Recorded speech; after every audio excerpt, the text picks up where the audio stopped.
vienen registrando diferentes hechos que solo hacen aumentar la tensión que hay entre el gobierno nacional y el gobierno de la Ciudad Autónoma de Buenos Aires. Después del tratamiento del día de ayer en la Cámara de Diputados sobre la quita de coparticipación a la ciudad, hoy el jefe de gobierno porteño en una conferencia de prensa habló de la situación política que está habiendo, de una intencionalidad política, dijo Horacio Rodríguez Larreta, de Nación con la Ciudad Autónoma de Buenos Aires en cuanto a este tema y a todos los que se vinieron dando en los últimos días. De hecho, mencionó que lo hayan denunciado penalmente por los sucesos en el velorio de Diego Armando Maradona. Toda una situación que pone de relieve y de mira cuál es el referente de el liderazgo que puede llegar a tener la oposición en miras a las próximas elecciones, pero no las del año que viene, las de dentro de 3 años.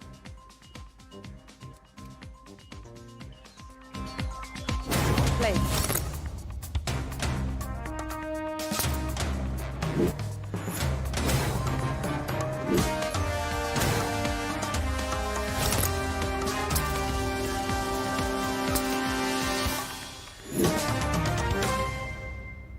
Si uno toma los primeros... Ya estamos, primero vamos a arrancar como siempre, ya estamos con todo el equipo de hoy, nos toca para analizar la situación del país. Lo que les quería decir es que si uno toma los primeros días de septiembre, cuando se anuncia esta quita de la coparticipación de la ciudad para derivarlos a la provincia de Buenos Aires por decreto, empezó ahí una pulseada que parecía que terminaba como amesetándose en la presentación que hizo el gobierno de la ciudad con Horacio Rodríguez Larreta a la cabeza en la Corte Suprema y a la espera de lo que vaya a decir entonces la justicia al respecto. Sin embargo, hubo varios sucesos en todo este tiempo que lo único que hizo fue recrudecer la tensión que hay entre nación y ciudad, teniendo en cuenta en primera instancia, por supuesto, las elecciones de medio término del año que viene, pero también las que se vienen dentro de 3 años, dado la figura de Horacio Rodríguez Larreta que se viene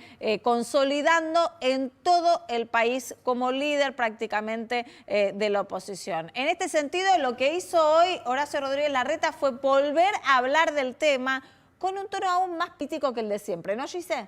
Sí, fue un poco más duro esta vez el jefe de gobierno porteño. El gobierno nacional lo volvió a subir al ring y él se subió otra vez, ocupó el centro de la escena, la conferencia de prensa en horario prime time, siempre cuidándose de que no se lo desgaste, que ese es el temor que tienen en su entorno, de que el gobierno, faltan 3 años para las elecciones presidenciales, que la Casa Rosada logre desgastarlo, pero cuidándose de eso, hubo hoy un Horacio Rodríguez Larreta más enérgico, ¿no? Se podría decir, porque salió a responder directamente y con una frase fuerte para lo que es Rodríguez Larreta, ¿no? Dijo que quieren sacarle la seguridad a los porteños para que la calle sea un caos, que sea tierra de nadie y que los barras bravas tomen la Casa Rosada como pasó el otro día, en referencia al velorio de Diego Maradona. Sí. Bueno, eso fue una de las frases más fuertes. Dijo también, quieren llevar a la ciudad al límite del sometimiento. A mí me llamó la atención, Gise, que en una de las oportunidades empezó a hablar de la grieta y Horacio Rodríguez Larreta, que siempre encontraba esa delgada línea para tener diplomacia, lo que dijo esta vez directamente fue, bueno, la grieta la incentiva la vereda de enfrente. Sí, pero fíjate que igual se cuidó todavía, yo creo que dentro de, quizá el año que viene ya no se va a cuidar tanto si esto sigue, de nombrar a alguien en especial. Habló de la Casa Rosada, incluso hubo un periodista que le preguntó a quién atribuye esta movida, que él dijo que tiene intencionalidad política, y él, Diana, se cuidó de decir Máximo, Cristina, el presidente, incluso nombró, dijo, el discurso de ayer. El discurso de ayer estaba referido claramente al diputado Máximo Kirchner, que prácticamente lo reconoció como presidente a Rodríguez Larreta, ¿no? Porque dijo, va a ser, si llega a ser presidente va a ser como Macri de la Rúa, digo, pero de alguna forma, o sea, lo quiso subestimar, pero de alguna forma reconoció que podía llegar a ganar. Bueno, él no lo nombró, Larreta, dijo el discurso de ayer, dijo que había incluso agresiones personales y denuncias penales personales como la que le hizo el ministro de Derechos Humanos, Pietragala, por el accionar de la policía durante el velatorio de Maradona. Y bueno, claro, respondió, dijo, están incentivando la grieta, nosotros no nos vamos a subir a esto, no vamos a contestar en términos personales porque la grieta divide a todos los argentinos, vamos a seguir respondiendo de la misma manera que hasta ahora, que es en el plano institucional, y ahí comentó que se iban a presentar, que la ciudad se iba a presentar ante la justicia nuevamente. Una vez que la ley se termine de aprobar, porque vuelve al Senado. Exactamente, vuelve al Senado. El jueves ahí se reúne la comisión porque el Senado, como Cámara de Origen, que le dio media sanción el 3 de octubre, tiene ahora que decidir si ratifica los cambios que se hicieron, que es esta instancia negociadora que se abre de 60 días. Estos son los cambios que Guado de Pedro y Máximo Kirchner negociaron con los diputados de Córdoba que responden a Schiaretti para que poder tener el número y poder votar la ley. Se abre una instancia de negociación entre la Nación y la ciudad por 60 días, una instancia un poco rara porque, en definitiva, si no llegan a un acuerdo, sigue el recorte como quiere la Nación, y el Senado tiene que decidir si acepta este cambio o si insiste en la sanción original. Las fuentes dicen que, dado que negoció Máximo y Guado de Pedro esta reforma, Cristina Kirchner la va a respetar y van a votar la semana que viene los cambios. Ahora, Rodríguez Larreta lo que dijo es va a haber una nueva presentación en la Corte Suprema si se convierte en ley finalmente este proyecto. Lo que también pidió es que haya algún tipo de definición en la Corte Suprema, Nicolás, acerca de la presentación que ya habían realizado. Así es, Diana, es meterle más presión a la Corte. Lo hace por vía oral en la conferencia de prensa y lo hace con una nueva presentación ante la Corte que en las próximas semanas tiene que definir sobre la primera presentación, sobre la inconstitucionalidad del decreto firmado por Alberto Fernández, y ahora se sumaría, tienen que esperar el trámite en el Senado, como bien decía Gise recién, para hacer la presentación judicial nuevamente, esta vez es por una ley que consideran inconstitucional. Y obviamente es el camino elegido por el gobierno de la ciudad, que no deja de ser un camino confrontativo porque no nos olvidemos que la Corte en este momento también tiene sus propios intereses en juego dentro del temario de las sesiones extraordinarias enviado por el presidente de la Nación, porque también está la reforma judicial, también está la reforma de la ley orgánica del Ministerio Público, claro. Y son todas cuestiones que a la Corte Suprema no la tiene muy tranquila. La del Ministerio Público no le compete demasiado, pero también se podría llegar a judicializar, y ni que hablar la reforma judicial, con lo cual la Corte están todos a la espera de ver qué señales da. Si da señales, como corresponde constitucionalmente, porque ya lo han dicho todos los constitucionalistas, de frenar esto y obligar a la política a que lo resuelva políticamente, pero eso implica también frenar el decreto y la ley, o sea, retrotraerlo y que lo resuelvan por la vía política, o si van a empezar a negociar ellos, también lo que tiene que ver con su quinta es no me toquen el Poder Judicial de esta forma que lo quieren hacer. Lo cierto es que Rodríguez Larreta le mete presión a la Corte, lo hace oralmente, lo hace con 2 presentaciones y les pide que definan rápido, porque claro, él dio un listado de todas las cosas que se va a perder la ciudad de Buenos Aires con el dinero perdido, y atrás de eso dice tenemos que hacer la presentación ante la Corte, con lo cual la Corte se encuentra en un estado de presión fuerte. Hasta ahora la tensión entre nación y ciudad, políticamente, como veníamos hablando, alrededor de lo que fue la sesión del día de ayer. Pero hay un punto más que le agrega bastante fricción a este vínculo que se empieza a tensar cada vez más, que es la postura que ha tomado la ciudad de Buenos Aires con respecto al presupuesto que ha mandado a la legislatura nacional, que en uno de los puntos, que sería gravar el ingresos brutos de las LELIQs, podría poner, o al menos es lo que dice el gobierno nacional, un poco en jaque la estrategia monetaria del país entero. Y acá hay cálculos que se encuentran, Facu. Claro, exactamente. ¿Por qué? Porque justamente este impuesto afecta de lleno el costo de los préstamos, el costo del dinero, básicamente. El stock de LELIQs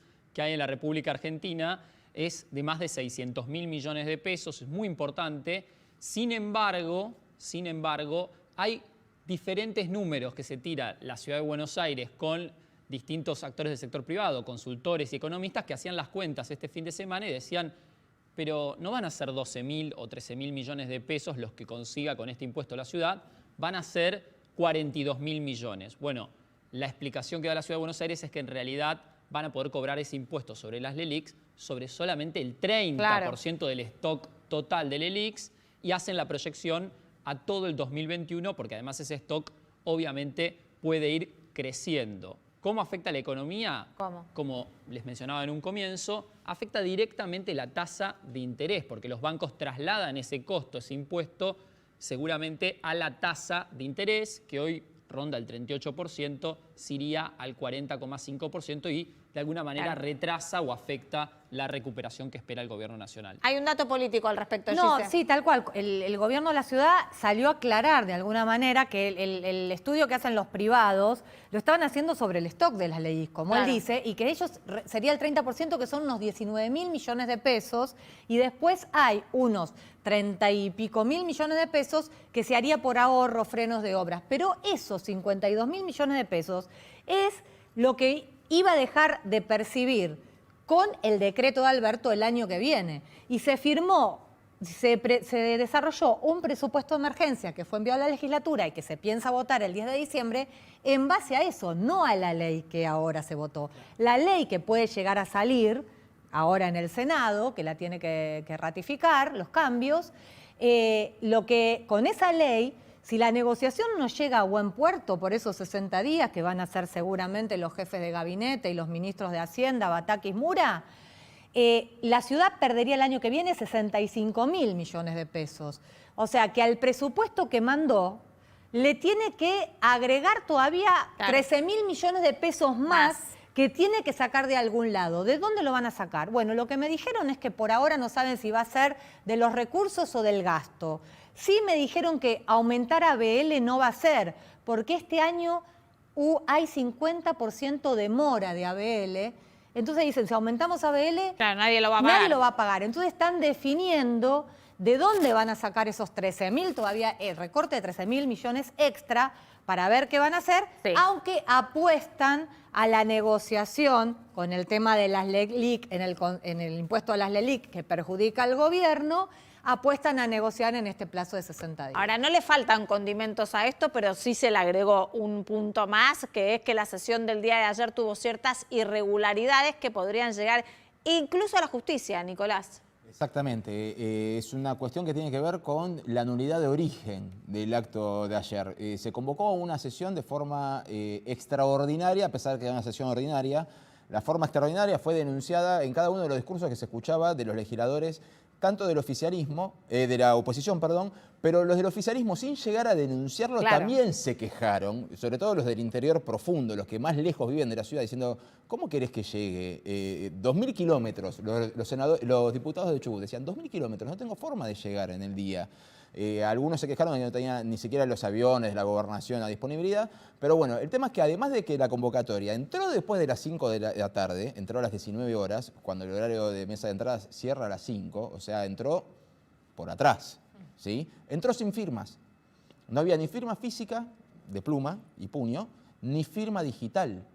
O sea, no había nada de eso y estaban intentando subsanarlo anoche. El tema es que esa subsanación, una vez que inició el debate, bueno, a la oposición le parece que es anular el debate en sí, por lo cual también se debería anular la votación y se judicializa. ¿Dónde? En la justicia federal, contenciosa administrativa, obviamente. Vamos a hablar de todo esto con Waldo Wolf, que es diputado de Juntos por el Cambio. Diputado, buenas noches, gracias por atendernos.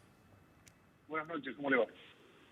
Nos gustaría en principio saber cuál es la estrategia que ustedes tienen pensado llevar para ver si la sesión de ayer es válida o no y si esto va a terminar o tener algún tipo de celeridad en cuanto al resultado o va a quedar en una mera disputa judicial. Bueno, mire, las disputas hay que darlas, ¿no? Vio que algunos dicen, no, ya perdieron una instancia, van a perder otra. Y ayer la Cámara falló a favor de la constitucionalidad de los cuadernos. No hay que subestimar la aparición de algún juez que no le tenga miedo al poder de turno, que es autoritario, que es totalitarista. Nosotros vamos a reclamar porque, tal cual describía su colega, esta era una sesión especial. Las sesiones especiales requieren la firma de 10 diputados, la firma no está, se requiere 24 horas de anticipación, la ingresaron después que cerró la mesa de entrada. Esto además muestra este totalitarismo, porque si yo como oposición me presento a esta hora en la mesa de entrada, no hay nadie.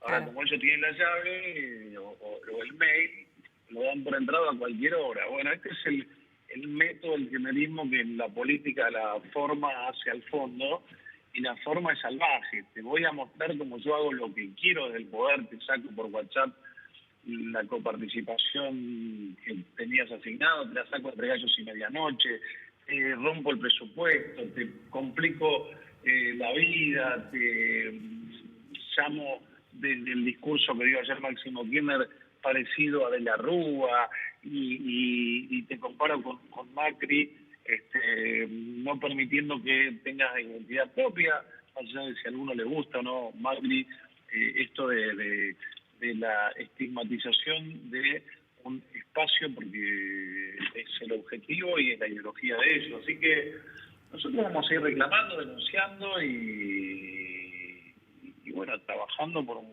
Claro, país más y esperemos lógico, que... ¿no? Donde no se levante un jerarca a la mañana, un feudal a la mañana como Alberto Fernández, y por WhatsApp le saque un tercio de la coparticipación a ninguna ciudad, no solamente a la nuestra, ¿no? Diputado, vamos a hacer las preguntas con el panel, sí. ¿Cómo le va, diputado? Nicolás Luca lo saluda. Quería preguntarle qué efectos puede llegar a tener lo que disponga la justicia mientras esta ley sigue tramitando. O sea, ahora vuelve al Senado, pero ustedes hacen una presentación judicial. Si sale el fallo judicial, ¿qué es lo que pasa en el Congreso? Y si mientras tanto tienen que seguir con la ley vigente que se termine por aprobar. Es buena su pregunta, Nicolás. Yo, por empezar, tengo una costumbre a veces poco convencional, que de lo que no sé no hablo mucho. Yo no soy abogado, soy licenciado en Administración de Empresas. Por supuesto, después de tantos años en el Congreso, uno aprende técnica legislativa, pero no siempre en técnica judicial. Yo no sabría contestarle, preferiría que esto lo conteste a alguien que tiene más experiencia en temas jurídicos. Lo que sí le puedo decir es que uno puede entender que algo se judicialice después de que uno intentó la negociación. Entonces, en ese caso uno dice, bueno, tuvimos buena voluntad, y yo siempre trato de hacer política con ejemplos de la vida común. Pasa en todos los ámbitos, con un socio, con un pariente, con una pareja, con un vecino. Uno primero trata de negociar.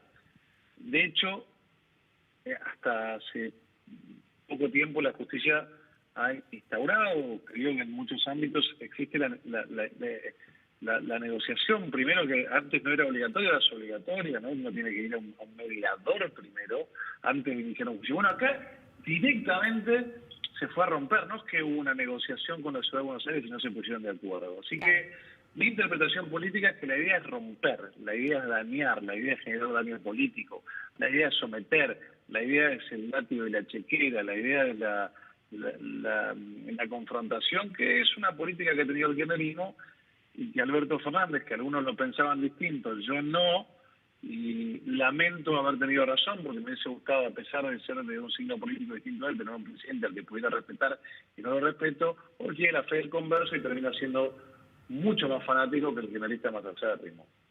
Sí, ¿qué tal, diputado? Ahora, en cuanto a la instancia de negociación, ¿no? ¿Ahí no piensan que pueden tener alguna chance? Digo, porque ustedes están presionando con el tema de las LELIQ, el Banco Central ya salió a decir que perjudica la política monetaria y financiera nacional. ¿Creen que pueden llegar a algún tipo de negociación con eso? ¿No van a firmar el consenso fiscal? Mire, esperemos que sí, pero usted fíjese cómo esto le hace daño no solo a la ciudad de Buenos Aires, esto le hace daño a la Argentina.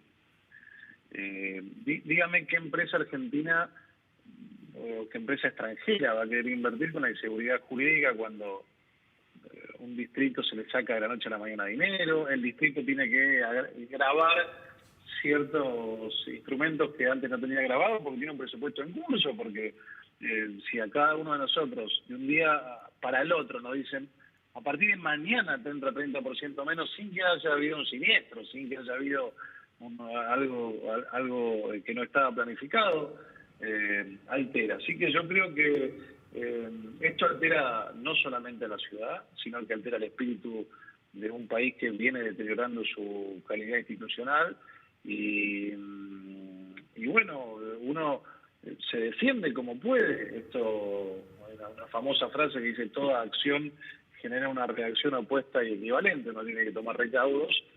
Y bueno, se seguirá negociando porque yo soy diputado nacional por la provincia de Buenos Aires, pero perteneciendo al espacio y trabajando fuertemente para defender todos nuestros distritos y más allá de los distritos. Yo les explicaba todos estos días también que yo creo que esto altera incluso a provincias que han festejado, porque el día de mañana le va a pasar a ellos. Ya lo ha hecho el kirchnerismo, lo ha hecho con Córdoba, lo ha hecho con San Luis, lo ha hecho sistemáticamente. Entonces, ya vio nuestro Congreso de la Nación Hay antecedentes. La expropiación de Chicón, el memorándum con Irán, tantas barbaridades, y esta es una más, ¿no? Diputado, gracias por atendernos. Que tenga buenas noches. Gracias a ustedes, buenas noches. La oposición está parada entonces políticamente de hablar de una intencionalidad política que se le agrega, en este caso, a la tensión que hay entre el gobierno nacional y la ciudad de Buenos Aires, principalmente poniendo el eje y la figura de Horacio Rodríguez Larreta. Pero lo cierto es que acá hay todo un engranaje económico que ya se está aplicando. Son 150.000 millones... Son 150 millones de pesos. 150 millones de pesos. Exactamente, por día hábil. Y 10.000 millones desde que se inició hasta hoy. Exactamente, desde el 10 de septiembre al día de la fecha, la ciudad ya perdió 10.000 millones de pesos. De nuevo. Hola Diana, hola a todos, ¿cómo estás? Bueno, una vez más acá discutiendo y tratando de evaluar de dónde va a sacar o cuáles son las herramientas que tiene la ciudad de Buenos Aires para poder obtener el dinero que ya no obtiene por día, que ya lleva un acumulado de 10.000 millones a lo que va del día de hoy y qué es lo que va a pasar el año que viene. Sí, bueno, lo primero que hay que decir es que el sistema de la coparticipación es un desastre, ¿no? Digamos, está sujeto a una cantidad de arbitrariedades como la que vimos hace pocos meses, en donde para resolver un problema gremial el presidente interviene en una cuestión de la provincia de Buenos Aires sacándole recursos que van a la ciudad. Recursos que van a la ciudad y que no iban hasta que llegó el gobierno de Macri, también hay que decirlo. Y entonces es como que todo está sujeto a la voluntad del presidente que llega, y eso no puede ser así en un país que necesita una institucionalidad.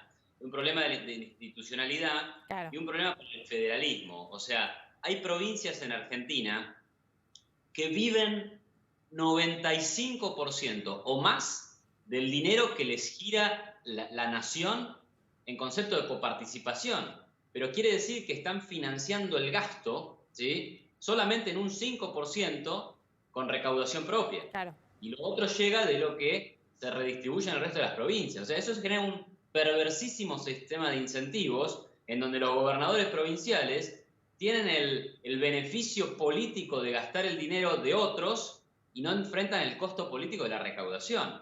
Es un sistema que está absolutamente pervertido y podrido de raíz, y que habla de la inexistencia del federalismo en Argentina. Ahora, ¿cómo va a ser la ciudad de Buenos Aires para enfrentar... Claro, ¿qué herramientas tiene? Más o menos la mitad de los recursos que le giraba a la nación, ahora no los va a tener. Y bueno, no le quedan muchas alternativas. Digamos que desde lo técnico, sin juicios de valor, o sube impuestos, o crea impuestos nuevos, o baja el gasto público, o toma más deuda. Es las únicas tres posibilidades, claro, que tiene, ¿no? Entonces, en eso estamos. Por eso es que ahora el gobierno de la Ciudad de Buenos Aires quiere aumentar impuestos a los sellos, quiere cobrarle impuestos a las LELIC, o quitarle una exención impositiva que tenían los títulos, sí, del Banco Central, ¿no? Facu. Sí, Iván, y ese es el punto quizás más caliente de esta discusión, porque el gobierno nacional, desde el Banco Central en realidad, asegura que esto perjudica la política monetaria que está llevando adelante el Ejecutivo. ¿Eso es tan así? Y para que la gente entienda, digamos, ¿cómo afecta un impuesto sobre la tasa de interés de las LELIC a la economía real? Bueno, a mí me da gracia porque hablan de la política monetaria cuando les conviene, ¿no? En el último informe de política monetaria, el Banco Central dice que para el año 2021 hay algunas presiones inflacionarias que tienen que ver con las tarifas, los salarios y la rentabilidad empresaria. pero que el gobierno nacional, es decir, Alberto Fernández, va a hacer una buena gestión con los sectores y entonces no va a haber inflación. O sea que la política monetaria está, digamos, pintada. Ahora bien, digo, yendo a la cuestión de las LELIQ, ¿cómo te afecta? Bueno, mirá, si uno compra una letra del Banco Central, que uno no lo puede hacer, lo tiene que hacer el banco, digamos, el banco comercial directamente opera con el Banco Central, el individuo privado no puede hacerlo. Bueno, el banco comercial entonces compra una LELIQ, el Banco Central se compromete a pagarle, digamos, un 35%, más o menos es la tasa por donde anda, ¿no? Y bueno, y si yo te cobro un impuesto, eso implica un menor rendimiento para el que está comprado en ese bono. Entonces el menor rendimiento hace que sea un desincentivo tener esas LELIQ. Entonces lo que eventualmente podría terminar pasando es que haya menos demanda de LELIQ y por tanto para el Banco Central absorber pesos de la calle colocando LELIQ sea más difícil. Entonces Ahora, Iván, hay algo que no entiendo igual de esto. En toda esta estrategia, ¿afecta demasiado a la estrategia nacional o estamos hablando de un mercado más chiquito? Mira, es interesante. En el año 2018 se aprobó el gravamen a la renta financiera, que también era básicamente quitarle una exención impositiva a ciertos títulos públicos, entre los cuales cayeron las LEBAC. Y hay un sector de economistas que considera que eso fue algo tan importante que desató la corrida cambiaria del año 2018. Yo no estoy tan seguro de que eso sea así, pero digamos que es una posibilidad. Entonces, en este caso, vos también podés tener una situación en donde, yo digo, hay una de dos. A ver. O la gente te demanda menos LELIQ y tenés un poco más de inflación o una suba del dólar, o el Banco Central se ve obligado a subir las tasas. ¿Por qué? Para compensar el efecto del impuesto. Claro.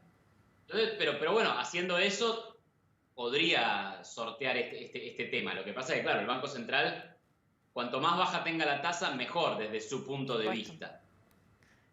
Nico. ¿Cómo estás, Iván? Si uno saca cuentas, se encuentra con que la ciudad de Buenos Aires es uno de los 24 distritos, pero aporta un quinto de la masa coparticipable. Y después de la última quita que se aprobó anoche, por cada peso que aporta o que recauda, va a recibir nada más que 22 centavos. Desde ese punto de vista, y del otro extremo tenés a Formosa, que recibe 446% más de lo que recauda, ¿cuál es tu opinión como economista respecto del sistema de coparticipación en sí? Bueno, es que ahí está el problema, ¿no? Lo que mencionaba antes. Acá hay un enorme sistema redistributivo entre provincias. Y cuando vos tenés un sistema redistributivo en donde el que más contribuye, más le sacás, y el que menos contribuye, más le das, vos vas a perpetuar ese esquema. Entonces, en realidad, vas a perpetuar que el que menos contribuye, menos incentivo va a tener en contribuir. O sea, la provincia de Formosa, digamos, por poner un ejemplo, no es una cuestión personal contra los formoseños, por supuesto que no, sino contra la dirigencia política, pero también la dirigencia política nacional, y que atraviesa todos los partidos, porque la ley de coparticipación es del año 88, o sea, estamos con esto hace, bueno, más o menos 32 años, ¿no? Entonces, vos vas a tener a provincias como Formosa, que no van a tener incentivos en mejorar su producción, atraer más empresas para poder cobrar impuestos, porque no viven de cobrar impuestos los gobiernos. Y por el lado de la ciudad de Buenos Aires, o de la provincia de Buenos Aires, o de la provincia de Neuquén, que son las que más aportan, y bueno, ahí vas a tener un desincentivo de esas provincias a producir más. Entonces, el sistema como que se va acabando. Si vos lo sacás a los más productivos para darle a los menos productivos, a la larga dañás la productividad. Y ese es un problema que no se ha resuelto de ninguna manera en Argentina y tampoco se discute cada vez que pasan estas cosas, cada vez que la arbitrariedad del sistema queda expuesta por alguna decisión justamente arbitraria de algún presidente. Última pregunta. ¿Qué tal, Iván? Se abre una instancia de negociación ahora, porque el Senado va a ratificar los cambios de ayer, que se votaron en diputados, de 60 días entre Nación y Ciudad, para ver si se ponen de acuerdo por el monto o el porcentaje de la quita de la coparticipación. Recién vos hablabas de las LELIQ, Diana te preguntaba puntualmente si eso metía el dedo en la llaga en las cuentas del gobierno nacional. Digamos, ¿qué herramientas tiene la ciudad, aparte de esta presión en las exenciones sobre las LELIC, como para meter el dedo en la llaga al gobierno y poder llegar a una negociación? Bueno, por ahí hay más, yo las desconozco, digamos. Esto puede leerse como una presión, ¿no? Como diciendo, bueno, vos me querés quitar recursos que me correspondían, entonces yo voy a cobrar impuestos a algo que te moleste a vos, que puede ser justamente las LELIC, que es un instrumento del Banco Central y que tiene que ver con la política económica nacional. Ahora, la solución a este problema es ir al origen de corto plazo, digo, ¿no? Y el origen es que esto era un problema de la provincia de Buenos Aires. Y si la provincia de Buenos Aires quería darle un aumento a los policías, tenía que sacar el dinero de otros rubros del gasto provincial. O tomar deuda, o pedirle dinero al gobierno nacional, que el gobierno nacional no se lo debe ir a sacar a otra provincia, ¿no? O a otra jurisdicción. Esa es la solución. Lo que pasa es que, de vuelta, es un sistema arbitrario, un sistema que depende del dedo del presidente y de sus amigos, y es el mismo fenómeno que ocurre con los adelantos transitorios, ¿no? Que es parte de la coparticipación, en donde siempre ha sido una distribución de dinero política y arbitraria. Si sos mi amigo, tenés plata. Si sos mi enemigo, tenés menos plata. Entonces, el federalismo en Argentina, por supuesto que no existe. Es un sistema absolutamente central y unitario. Que siempre salta un poco esa discusión constantemente con los diferentes temas, no nada más el económico. Iván, gracias por atendernos. Que tengas buenas noches. Bueno, un saludo para todos. Buenas noches. Ayer, mientras estábamos al aire, fueron saliendo cuáles eran los temas que se enviaban en las sesiones extraordinarias. No había dudas de que precisamente la ley para la legalización del aborto iba a ser fue una de las promesas al inicio de la gestión de Alberto Fernández, y como se vio la postergación de eso, comenzó también parte de la sociedad a pedir la discusión en el Congreso. Finalmente, y un poco como corriéndose de la gestión de la pandemia en el país, Alberto Fernández envía al Congreso de la Nación y va a ser uno de los temas a tratar en el Congreso Nacional. Ya venimos.